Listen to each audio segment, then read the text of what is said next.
যুক্তরাষ্ট্রে পোশাক রপ্তানিতে তৃতীয় বৃহত্তম দেশ বাংলাদেশ।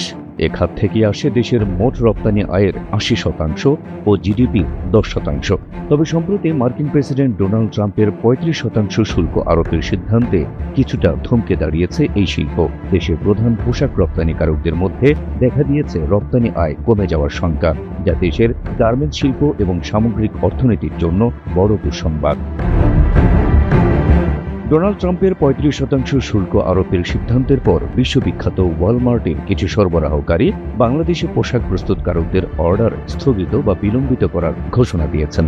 বাংলাদেশের ৩ জন কারখানা মালিক ও ওয়ালমার্টের এক সাপ্লায়ারের সঙ্গে যোগাযোগ করে এই তথ্য নিশ্চিত করেছে রয়টার্স।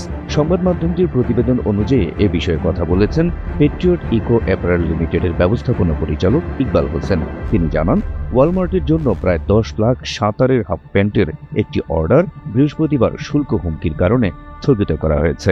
ক্লাসিক ফ্যাশনের সহকারী মার্চেন্ডাইজিং ম্যানেজার ফারুক সৈকত এক ইমেইলে লেখেন, দয়া করে নিচের বসন্তকালীন সব অর্ডার স্থগিত রাখুন, কারণ ইউএসএ আমদানির উপর বড় অঙ্কের শুল্ক আরোপ করা হয়েছে। আমাদের ম্যানেজমেন্টের নির্দেশ অনুযায়ী আপাতত বাংলাদেশের প্রোডাকশন স্থগিত রাখা হচ্ছে।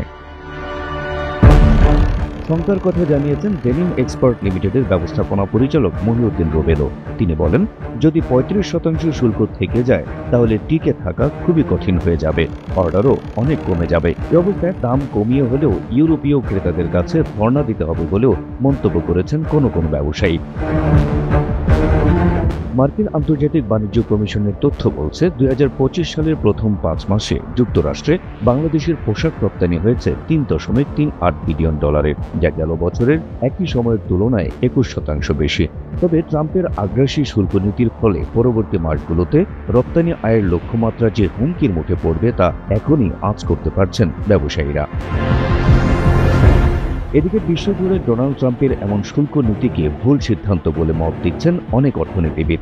তাদের দাবি, এ প্রক্রিয়া বিশ্বজুড়ে মূল্যস্ফীতির প্রবণতা বাড়াবে এবং আর্থিক স্থিতিশীলতা বিঘ্নিত হবে।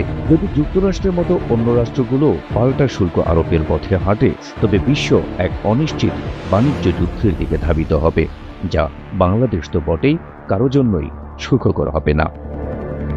হাবিব রাসেল, এনটিভি অনলাইন।